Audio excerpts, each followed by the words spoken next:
Jadi gue menemukan satu modus baru. Ada orang tiba-tiba datang ke rumah gue. Dia bilang kalau handphone iPhone-nya itu hilang dan lokasinya ada di rumah gue. Dan dia itu pakai HP iPhone 8 kalau nggak salah gue lihat tadi. Dan bener, lokasi titiknya itu ada di rumah gue. Habis itu kelar. Jadi sebenarnya dia datang 2 kali.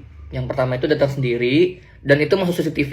Yang namanya pertama kali ini adalah tante gue. Dan dia tuh benar-benar kayak ngunjukin ini nih lokasi titik terakhirnya di sini loh, ini terakhirnya di sini gitu pokoknya. Dan tante gue kan bukan orang yang mengerti di bidang teknologi gitu ya, jadi mungkin kayak dia bingung aja gitu. Terus tiba-tiba si cowok ini dia bilang mau lapor RT RW dulu untuk melakukan penggeledahan gitu. Terus gue dipanggil, kondisi gue pada saat itu gue lagi mandi dan gue samperin tante gue dan dibilang ini ada orang gini HP-nya terakhir di sini. Selang berapa lama dia datang berlima, jadi ada satu orang yang pakai baju polisi seakan-akan ya, gue nggak tahu ini polisi benar apa enggak ya. Jadi kayak baju polisi yang warna hitam, terus ini ada logo Polri-nya gitu. Gue nggak tahu ini polisi yang off duty atau ini polisi gadungan, gue nggak tahu sekali lagi. Dan terus ada lagi orang yang katanya sebagai saksi kalau lokasi titik terakhirnya ada di sini sejak malam. Dia bilang seperti itu. Lalu gue turun ke bawah untuk nyamperin. Gue tanya kenapa dan lain-lain seperti itulah. Dia bilang yang hilang itu adalah iPhone 15 Pro. Pertama adalah di rumah gue lagi nggak ada siapa-siapa. Cuman ada tante gue dan nyokap gue. Sisanya kerja.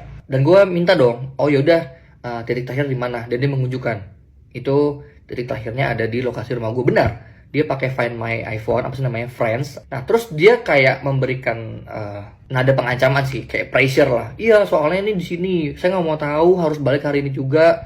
Kalau nggak, masih gonta-ganti rugi dan lain-lain supaya gue segera untuk dilakukan penggeledahan, karena dia minta untuk gue digeledah. Dan yang geledah adalah 5 orang, termasuk polisi ini. Terus gue bilang, gue menolak itu, karena kalau memang misalkan ada penggeledahan, itu harus ada namanya surat perintah. Gue bawa iPad, gue bilang, yaudah mas, ini masnya login aja akunnya di sini. Saya ringing atau saya play sound, satu orang masuk dalam, kita ngiter semua ruangan. Dia menolak dengan alasan hanya bisa login di HP ini. Ini adalah titik janggalnya. Oh, ini janggal, ini adalah satu modus dan ini menurutku udah janggal gitu. Ya udah dong.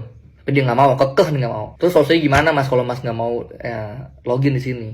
Ya pokoknya HP-nya titiknya di sini dan saya nggak mau tahu. Saya masa harus ganti rugi seharga HP itu, dia bilang gitu. Janggal kedua, minta uang dengan seakan-akan mengganti handphone dengan seharga iPhone 15 Pro itu. Terus gue bilang, oh nggak bisa, karena kan posisi HP masih di sini. Posisi HP masih ada di sini dan masih menyala. Karena gue udah mulai kesel ya, akhirnya mas play sound itu bukan login, tapi ngebunyiin HP-nya biar HP-nya posisinya tahu ada di sini atau bukan. Gue bilang gitu. Akhirnya gue contohin lah, gue pakai iWatch dan terus tuh gue bilang ini loh caranya. Nanti HP-nya bunyi kayak gini, gue tunjuk caranya.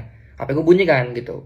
Terus karena udah nggak dapat titik tengahnya ya, tiba-tiba orang ini bilang dia mau bikin laporan kehilangan dulu ke polisi, lalu balik sini lagi. Terus gue bilang ya silakan, nggak masalah. Saya kan tanpa mas minta bikin surat perintah, tanpa mas lapor ke kepolisian, cara saja jauh lebih gampang. Tinggal di play sound, satu orang masuk keliling rumah ketemu. Gue bilang gitu. Terus tiba-tiba dia orang kayak udah. Dia bilang udah saya mau ngurusin ke kepolisian dulu, mau bilang ada laporan kehilangan handphone di sini. Dia bilang gitu. Ya udah silakan mas. Gue tungguin kurang lebih sejam, nggak datang. Jadi ya hati-hati guys.